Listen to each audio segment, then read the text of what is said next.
Okay, today's class is on Gemara, page Bays, the first page, Amud Aleph, the first side. We just finished the Mishnah, and we started the Gemara yesterday. Or no, we didn't start the Gemara yesterday. We finished the Mishnah. That's right.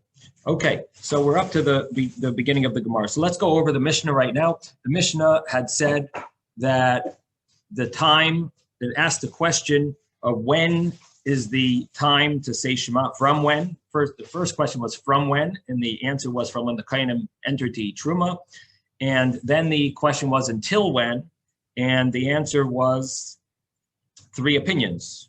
We have either the first third of the night, midnight, or dawn.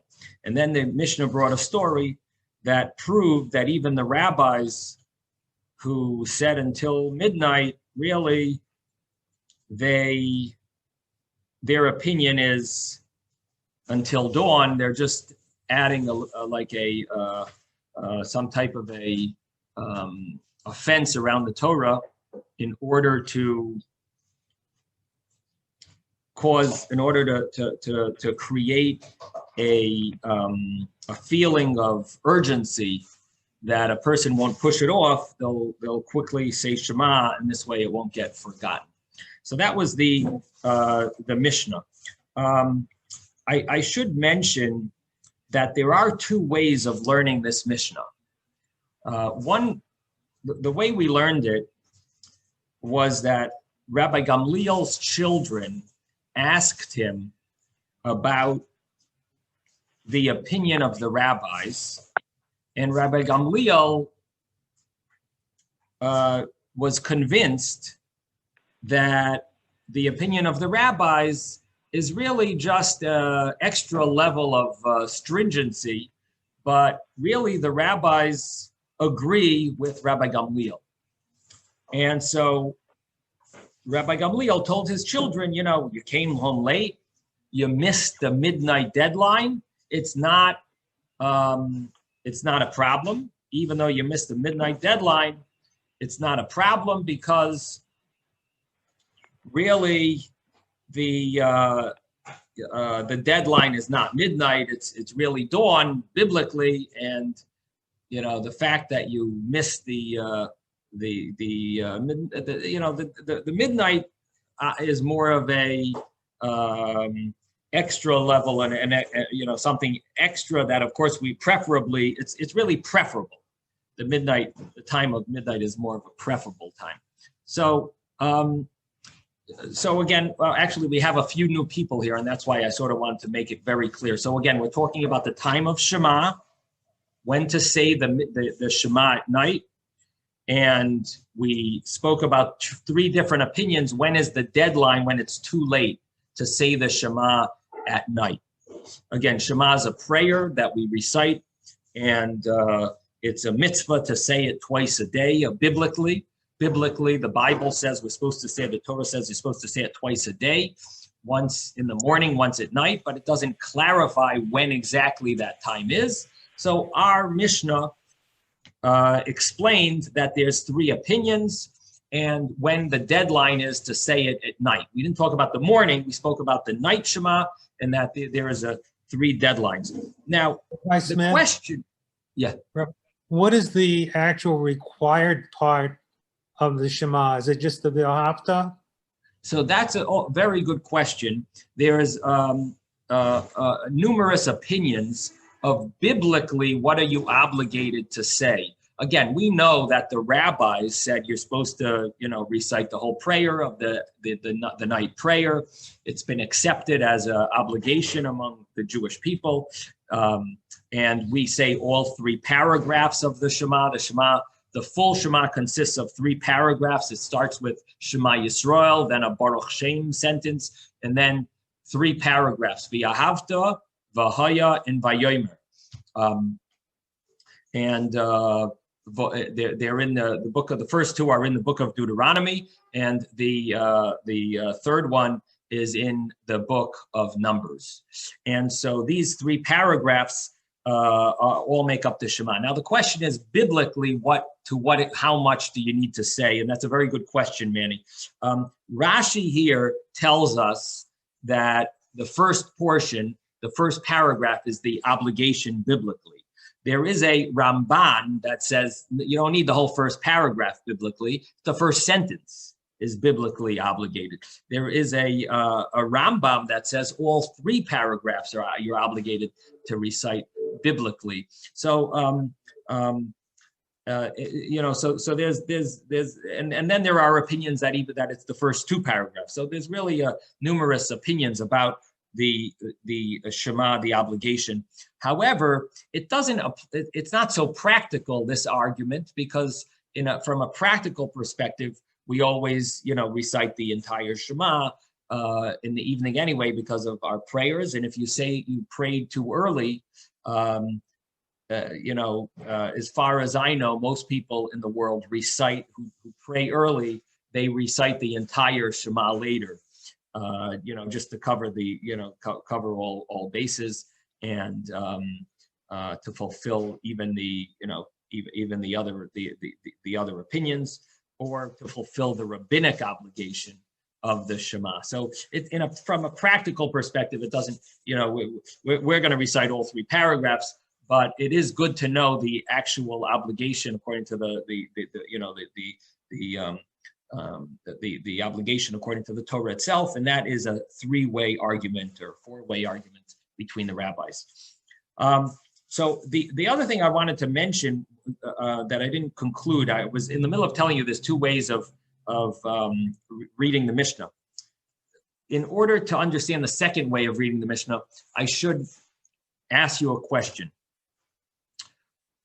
The story that the Mishnah brings is a story of Rabbi Gamliel's kids asking him what to do or what the opinion of the rabbis is. The question I'm asking you is, what would the rabbis' kids have done if the rabbis, not Rabbi Gamliel's kids, what happens if the rabbis' kids would have gone to a wedding and they came home late and they asked their parents, the rabbis, the chachamim, and they asked their parents, can we still say the Shema? Would the chachamim, the rabbis, have answered the same thing Rabbi Gamliel answered, or would they maybe have said something different? So in other words, Rabbi Gamliel has his understanding of what the rabbi's view is, that the rabbi said preferably until midnight. Afterwards, if you missed it, you could still do it. That was Rabbi Gamliel's understanding of the rabbi's opinion. But did the rabbis really feel that way? Did the rabbis agree with that? It could be that the rabbis really said, no, you have to stop until midnight. And you have to finish Shema until midnight. And after midnight, there's no mitzvah to say Shema anymore because you missed the boat. And when you miss the boat, doesn't help to say the Shema. You missed it. And there is such an opinion here, meaning that we're dealing not with the preferable law. The Mishnah is dealing with the final law. And if the rabbi said until midnight, they meant it. And they weren't just talking preferably. Now, the question on this explanation is that how could the rabbis say you have to say Shema until midnight, and if you missed it, it's over? The Bible, the Torah says you have all night. In other words, the rabbis really follow Rabbi Gamliel's explanation that b'shachbacha, when you lie down, means as long as you're sleeping, as long as most people sleep, and that's really all night. If the Torah itself says you have all night, and the rabbis want to make an extra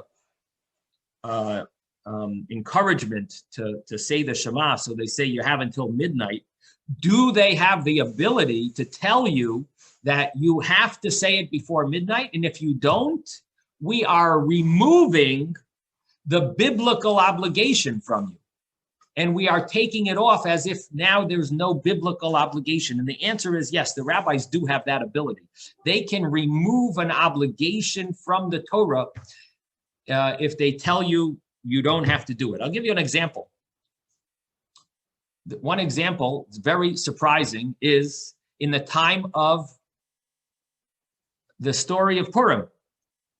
When did the fast? They fasted for 3 days. In the story of Purim, the entire Jewish people fasted for 3 days in order to bring about the salvation of the Jewish people. Guess what days they were? It was Passover, the first night of Passover. Do you know that they did not have a Seder? They didn't eat matzah on Passover. Again, it was 11 months before the actual day of Purim when the decree came out that the Jewish people will be killed in 11 months. So it was Passover time. It was right before Passover when the decree came out that the Jewish people are going to be executed. And when this happened, when the decree came out before Passover, Mordechai and Esther came up with this idea that the Jewish people should fast for 3 days. Do you know that they actually fasted on Passover? They did not eat matzah that night. That was the only Passover that wasn't really celebrated, because the rabbis have the ability to for various reasons. In this case, the reason why the rabbis would tell you you have to finish it by midnight is because they say that if we give you an urgency to say Shema, there's more chance that you'll say it than if we leave it without any urgency, you'll end up falling asleep and forgetting the entire Shema. So this is another case. According to this opinion of reading the way this mission is read, that's the way that commentary. His name is Rabbeinu Yoina. He's a commentary in the back of the Gemara, and I believe that's the famous Rabbeinu Yoina that initially was very against Maimonides. And when Maimonides came out with his book of the Guide to the Perplexed, there were many great rabbis that were very against Maimonides, and they were, speaking out against. I'm sorry? Is that what Ben? Question is Maimonides the Rambam? Yes, the Rambam. So initially he was very against Maimonides, but afterwards he wanted to repent, and he backed. He regretted being against him, and he went around. He was traveled all around many communities to reveal, to admit his mistake and tell everyone how amazing Maimonides books are, and especially this Guide to the Perplexed, and he was totally wrong for misjudging him. And anyway, so Rabbeinu Yoina understands this Mishnah. He's a great commentary in the back, and he explains this Mishnah that it is talking about not just preferable, but it's the final law. And obviously we don't follow that, but that is one of the commentaries on the Mishnah. Rabbi Smith. Yes. Isn't the fasting on the first Purim, isn't that an issue of pikuach nefesh? I mean, it's not the same type of issue with the Shema. Shema is like every day, but that's a unique situation. So how can that establish a principle for an everyday occurrence? Yeah, very, very good question. I didn't mean to say that that's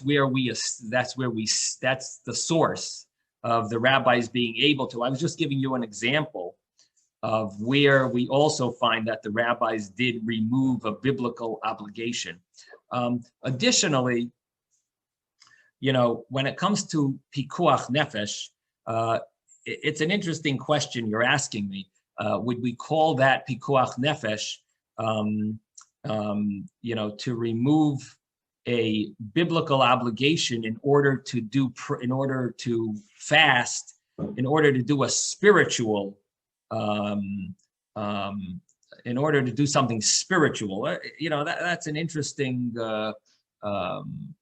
question. You know what I mean? Pikuach nefesh generally means saving one's life from on a physical level, and doing anything physical to be able to save one's life.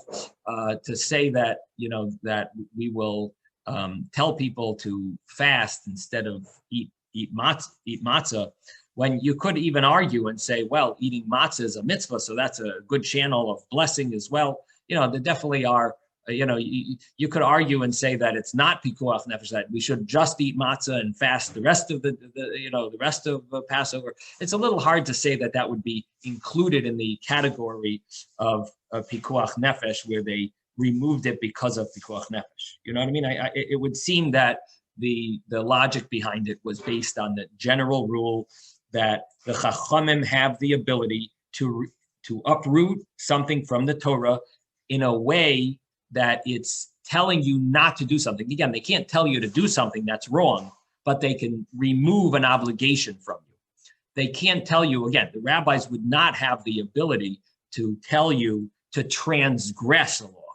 But here we're talking about a positive law that they're telling you not to do. This, according to this would be something that could be allowed. It's very rare. It's almost never does such a thing happen, but this would be one of those examples, those few examples. Does that answer your question, Manny? Well, Mordecai is considered a Navi, right? Don't we consider him a Navi? And he's the one that asked the Sanhedrin to go along with that. Okay. So we don't have that situation today. Okay. We don't have Nevi'im and we don't have a Sanhedrin. So, I mean, if a Pekuach HaNefesh situation, I mean, could exist with COVID. I mean, we were supposed to go to shul, and Right. In situations it's overridden for safety. It's well, that's a whole different story. Again, here you're telling someone to fast because they're supposed to pray. So you're telling them, don't do a mitzvah because we want you to pray and bring about a salvation. And here you're telling someone to, not go to shul because you could actually get sick physically. In other words, it's a different type of pikuach nefesh. You know what I mean? It's like saying, well, pikuach nefesh. I am going to now fast for 3 days because I'm very nervous about something going on in Israel. What's going on? And you know what? I'm going to now pray for 3 days, even though Shabbos is coming in 2 days. I'm not going to eat a whole Shabbos because I'm praying now. I'm going to be fasting now for 3 days for prayer purposes. There's prayer purposes, and then there's physical danger purposes. So I'm going to say, you know what? Because of what's going on in the world, I'm now going to fast for 3 days because of Shabbos. It's a little hard to say that that's pikuach nefesh. You get what I'm saying? You're doing a spiritual type of thing, but maybe you're right. Maybe you're right, Manny. I'm not 100% sure. I gave an example. If you would like, you don't have to use that example. We do know that this is a rule that Chachamim have the ability to uproot something from the Torah in a way of sheval tasa. It's not my own insight. I'm just giving an example that many people are familiar with the story of Purim, and it would seem that would be I think it's a good example, but it's okay if you don't like it. That's fine. Okay, so let me just summarize what we've concluded, that the Mishnah, there are two ways of learning the Mishnah, either in a way of a preferable way, a person should say Shema before midnight, or the final law is to say Shema before midnight, and that's the rabbi's view, two ways of learning the rabbi's view. The other two views in the Mishnah, you have all night to say the Shema, or you have until the first third of the night to say Shema. Okay, so now let's think for a moment. Is this the proper way a book should begin? This is the first book of the Mishnah. And how did it start? The book of the Mishnah started from when do we say Shema in the evening? Now, normally, you would first say a sentence, a statement, and then you can ask questions. And here, the Mishnah just starts off. How do you know I have to do this? Well, did we tell you that you have to do this? It's like you're asking a question, when do I have to do this? Who says you have to do it? So where is the Mishnah coming from? It seems like it started somewhere else. The Mishnah is asking a question based on some given fact, and the question is, where is the Mishnah a continuation? It seems like it's continuing from some other source. So that's the first question of the Gemara. So let's look at the first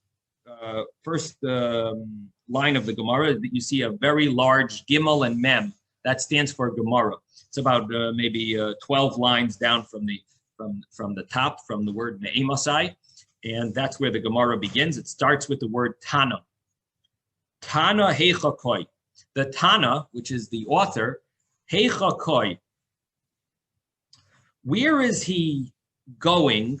Diktani, or from where is he going? Diktani, that he learned Me'emasai. From where? Where is he? Where does he come up with this question that he's learning? That he's asking a question of Me'emasai. From where? Where is it? Where is this connected to? And in other words, what's the original statement that says you have to say Shema? That from there we are a continuation of that point. Visu, and additionally, Ma'ishna the Tani the Arvis Beresha. Why does it teach about the evening Shema first?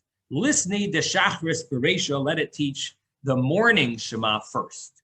So why does it first start with the evening? It should start with the morning. So those are the two questions that our Gemara asks on the Mishnah.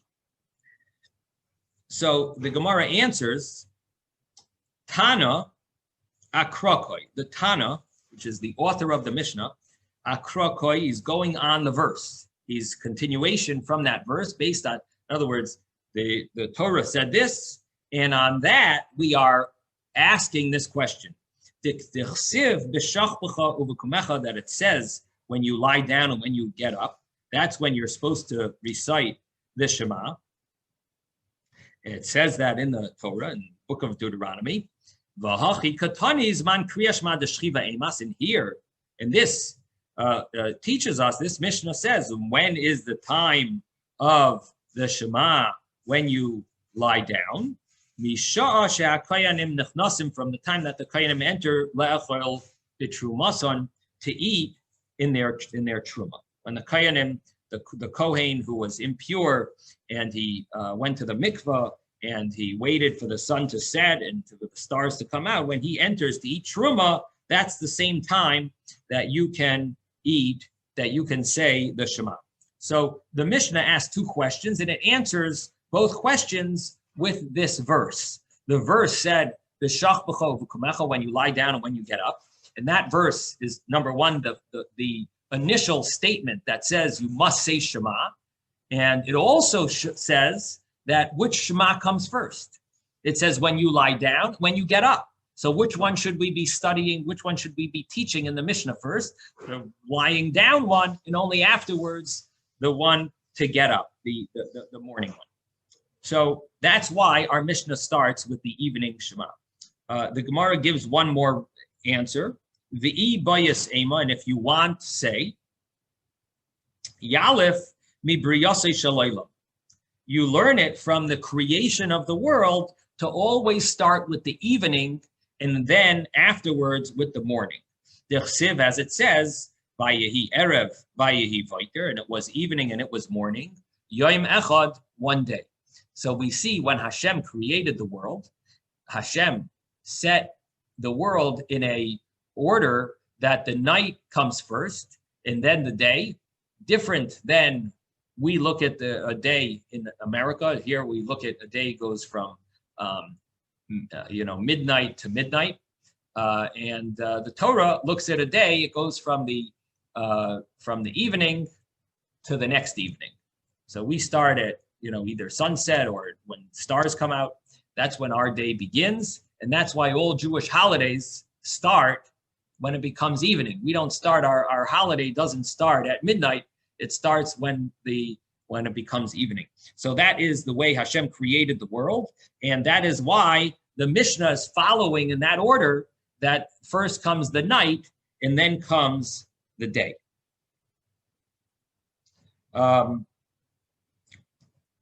The Gemara now asks a question.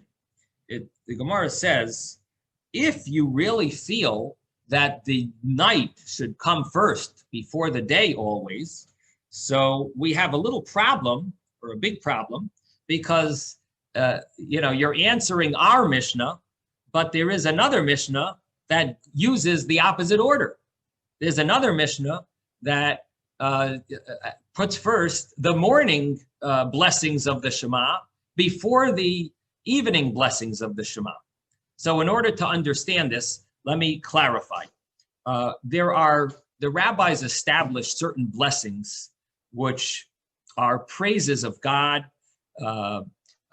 thanking God for creating the luminaries, for teaching, giving us the Torah, and choosing the Jewish people, redeeming us. These are certain blessings that are recited before the Shema and after the Shema, both in the evening and in the morning. So the Mishnah, which is a few pages further, Mishnah that's on a few pages further, it mentions there the amount of blessings that are the rabbis established before the Shema and after the Shema. And guess what the order is over there? Over there, the order is the morning Shema first, and then the evening Shema. So, however you're going to answer our Mishnah, you're going to be stuck, because over there it uses the exact opposite order. And so let's read it inside. Ihachi, if so, Seifa, the end part of this, of our discussion in the Mishnah, it continues a few pages later in the next Mishnah. We call it the Seifa. Diktani, that it teaches, that it learns, B'shachar Mevarech Shtayim Lefaneha. In the morning, one blesses two blessings before the Shema, V'achas liachareha, and one blessing after the Shema. Uva erev, and in the evening, Mevarech Shtayim Lefaneha, there are two blessings before the Shema, Ushtayim liachareha, and two after the Shema. So there is a discussion in the Mishnah about how many blessings there are before the Shema and after the Shema, and there it mentions the morning Shema first, and then the evening Shema. Listni, let it teach the Arvis Bereisha, the evening Shema first, because again, we just concluded that, of course, you have to start with the evening Shema before the morning. That's the way God created the world, and possibly even because of B'shach b'chol v'kumecha, we should, we talk about the evening Shema first. So the blessings as well. So basically, the evening Shema blessings should also be first before the morning Shema blessings. So the Gemara answers, no, very simple. We start with the evening Shema, then we go to the morning Shema to compare the two. First, we do the evening, then the morning. Once we're already talking about the morning Shema, then we get into the, once we're already talking about the morning Shema, then we get into the laws of the blessings of the morning Shema. And afterwards, we'll come back to the blessings of the evening Shema. That's the Gemara's answer, very simple answer. And it basically answers the question. But what we see here is that the evening Shema really is the first one to start with, and then the morning. And this shows us, I think it's really a lesson in the entire, really a lesson for life, that there's always darkness before dawn, and really it even gets the darkest right before dawn. And so the darkness always comes first. Person should never give up. There's and maybe that's why we're all isolated during this time, because there's some great revelation. God willing, we hope Mashiach is coming, and that's why we're all suffering in this type of darkness, because ultimately there's going to be some great light. So there's always, generally the way the world works is that the darkness comes first and then comes the light. It normally doesn't come the opposite order. So let me read it inside. Tana Pasach Biarvis. The Tana started with the evening Shema, Vahadar Tani, and continued and taught B'Shachris, the morning Shema, Ad Dekoy B'Shachris, and while he's still standing in Shachris, Parish Mili de Shachris. He explains the words, not the words, but the laws of the Shachris Shema, meaning the blessings of the Shema. And Vahada Parish Mili de Arvis, and afterwards he explains the laws, which is the blessings of the evening Shema. So that really concludes this first statement of the Mishnah, explaining why we're talking about the evening Shema first, and how it, how to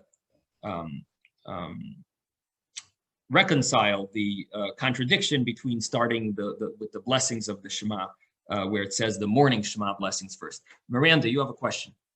Yeah, I've read and heard some places that women pray different prayers in the evening, but the Shema is still one of the prayers the women pray, correct?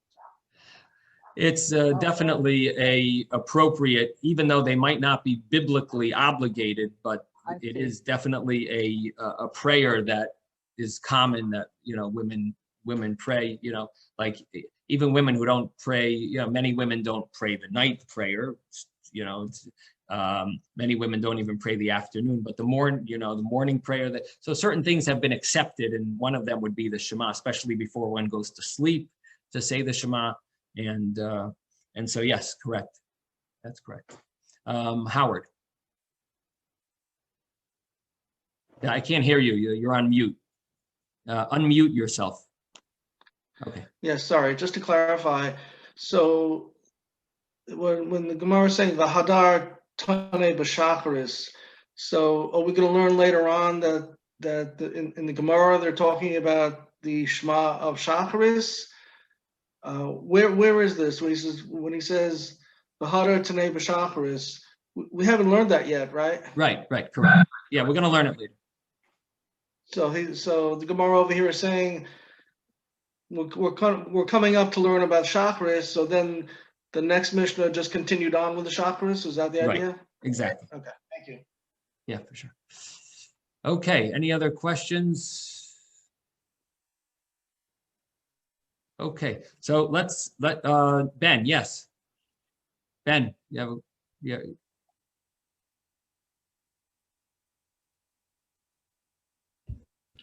I wanted to ask, so according to Gamliel, actually, that you can say the evening Shema up to almost morning, then you can say both Shmas in the morning, one before light and one right after the light. So you don't really have to say any in the evening, B'shochvecha. Well, I mean, are you saying in exactly the same time they could say the Shema, or are you saying one could conclude one before dawn and one after dawn? One before light and one after light. Yeah, so that's not in the same time. Before light is night, well, and after light is within day. An hour, let's say, let's say within an hour. Yeah. You could also, on Shabbos, within an hour, you could do work and you can't do work. If, when Shabbos ends, in the same hour, you could, you're not allowed to do work. And then within the same hour, you're allowed to do work, right? It's not a big deal to. Okay, so I'm just saying that you can say both of them in the morning, actually. Yeah, and you could do work both on Saturday. You could do work. I mean, right, but it's not morning. On Friday it's not night, morning. The mistake is that it's not morning. In other words, you can't call that morning. It's before dawn. It's not morning. So you're not saying both in the morning. Before dawn and after dawn. Yeah. Right, it's before dawn. It's not. Okay. It's not the morning. Okay, we're going to continue. Amar Mar. So Master said, which means we just mentioned earlier. And in this case, it's the Mishnah. Misha she'akoyanim nechnasim le'achol b'trumason. From the time that the koyanim enter to eat their truma, that is the time that you can start saying the Shema. Michti, let's see. Koyanim emas, the koyanim when ka'ochli truma, do they eat truma? When do the koyanim eat truma? From when? Again, we're talking about koyanim, the priests they were tameh. When are we finally going to let them back to eat truma? Misha'as seis hakoichavim, from the time that the stars come out. Listening, let it teach Misha'as seis hakoichavim, or let it say from the time of seis hakoichavim. Why is the Mishnah vague? Why is the Mishnah unclear with the time, giving us a clear-cut time? Why does the Mishnah have to say from the time of the Kayanim? Make it is like a, making things harder. Why can't the Mishnah just make it a very clear time? Let it say when the time of the stars come out, that's when you say Shema. So the Gemara answers, Milsa agav orche, a matter on the side, Kamash Milan, it teaches us. So it teaches us a side thing. It teaches us, a side point while we're at it. Mishnah figured, let me teach them another side point. Kayanim emas, the Kayanim when ka'achli betruma, do they come to eat truma? Mishas seisakir chavim, from the time of the stars coming out. V'ha kamash malan, and this comes and lets us hear the kapara loy ma'akva, that the atonement does not prevent eating truma. What is the atonement? The atonement is the next morning when certain impurities that the Kohanim have, let's say a Kohen is a Metzora, he has leprosy. So he wants to purify himself and then eat truma. However, the problem is he didn't bring his sacrifice. The sacrifice you don't bring at night, you bring in the morning, the next morning. So he went to mikvah today, the sun set, the stars came out, and now in the next morning, he's going to bring the sacrifice called the kapara, the atonement. And so when can he eat truma? He's going to have to bring an atonement sacrifice. Not all impurities need atonement sacrifices, but the ones that do, the question is, when can they eat truma? And here, our Mishnah tells us an important point that we should know that, the Kohanim, even though they didn't bring their atonement sacrifice, they still will be allowed to eat truma. They won't be allowed to eat sacrificial meats, but they will be allowed to eat truma, which are tithings from the produce. And Kidatanya, and the Mishnah and the Gemara now brings a source, like we learned in a Baraisa. Kidatanya, like we learned in a Baraisa. Baraisa means a book that was not accepted in the Mishnah. These are many statements of the Tanoim, of the rabbis of the first and second centuries that were called Tanoim. They wrote, many of their sayings were written down, but when their sayings were written down, they were not accepted into the Mishnah. For whatever reason, Rebbe chose his exact wording, how he wanted the Mishnahs to be, and these were sort of left out. And the rule is that these teachings are very important to us. We study them throughout the entire Talmud, and we know also that later rabbis are not allowed to argue on earlier rabbis from different eras. So, for example, the Talmudic rabbis cannot argue on what we're calling now a brisa. The Talmudic rabbis can't argue on a Mishnah, nor can they argue on a brisa, because the Mishnah and the brisa are from the same era of the Tanoic period. And so the later rabbis of the Amoraim, they would have to, very often the Talmud will say, how can this rabbi say this? We have a clear brisa that says something else. So how could this rabbi say this? So the brisa is a very important teaching, even though it's not part of the Mishnah. It's still a very important teaching. Brisa literally means outside. And what it means is it wasn't accepted in the Mishnah. It's considered an outside source, but it's still a source, still a very good source. Howard, you have a question? Yes, if I may, Rabbi.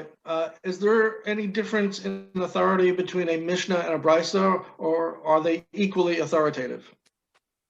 Well, it seems that the Talmud often will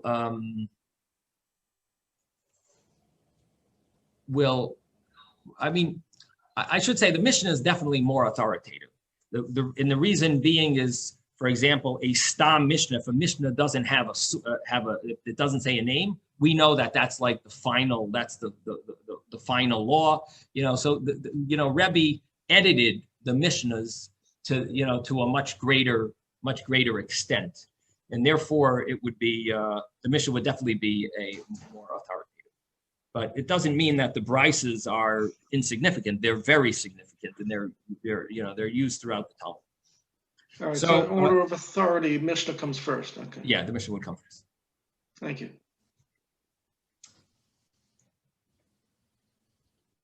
So we've just brought a brisa, Kiddatanya, as we learned in a brisa, and we bring a verse. The verse says, Uvo hashemesh v'toher, and the sun comes and it goes. The sun comes and goes. And the person is allowed to eat truma. That's what the verse says. So what does this verse mean? What does it mean the sun comes and v'toher and it goes? Bias shimshay ma'akavtoi, the coming down of the sun, the setting of the sun, is what prevents milachol b'truma, from eating truma. Ve'ein kaparosai, and the kapara, the atonement, the sacrifice that he brings the next morning, that doesn't ma'akavtoi prevent him milachol b'truma, from eating truma. So what is going to prevent a kohen from eating truma? It's simply the sun setting. He has to wait till the day goes by. That's when he's able to eat truma, but it's not dependent. And that's the verse, V'hashemesh v'toher. So the Gemara is basically using this as a source that what we said in the Mishnah as a side point is a correct point.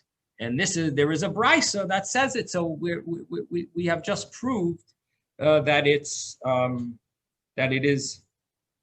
is correct from this brisa. Now I'm not going to continue with the next Gemara now. We'll do it tomorrow, God willing. But the Gemara will not be satisfied with this, and it's going to question it. And so don't think that it's over.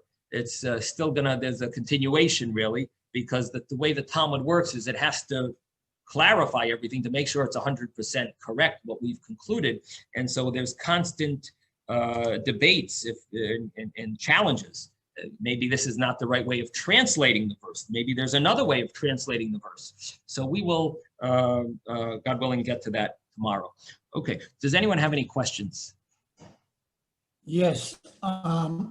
Where do you see the brisa? I don't see the word brisa in the print.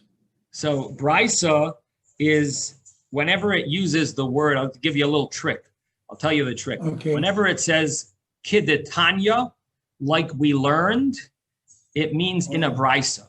Whenever it says kidetnan, if it ends with a long nun, that means like we learned in a Mishnah. So it doesn't literally mean in a brisa, but this is just a common code of the Talmud, that whenever it says kidetanya, it means in a brisa, and kidetnan would mean like we learned in a Mishnah. It means like we learned. That's literally what the word means, kidetanya. But I added to you a point that it's not a Mishnah; it is a brisa. If it says Tana Rabbanon, is that a brisa? Say that one more time. If it says Tana Rabbanon, is that quoting a brisa? The rabbis learned. Yeah, generally, yeah. That's also a brisa when the rabbis learn. Yeah, correct. Good question, Jared. Yes, Miranda. So maybe you covered this already because I missed a class, but why do they choose the Shema as one of the primary type of things to emphasize in our prayers? Why do we choose the Shema? Why the rabbi chose the Shema? I think it's maybe important. Well, it would seem that the reason why we're emphasizing the Shema is because that's the biblical obligation on a daily basis, and the other prayers are not clearly biblical. There is a mitzvah to pray, but it doesn't say in the Torah what and where, and you could fulfill that mitzvah by just asking God, I need money today. God, I need health. I need a healing for this problem. I have this issue. God, please help me. That prayer, you fulfilled possibly the biblical obligation of praying, but the obligation of the Shema is a biblical. It's a prayer that's biblical. That's number one. Number two, the Shema is accepting the yoke of heaven, and accepting the yoke of heaven is extremely important to accept, because that's really everything else follows the accepting the yoke of heaven.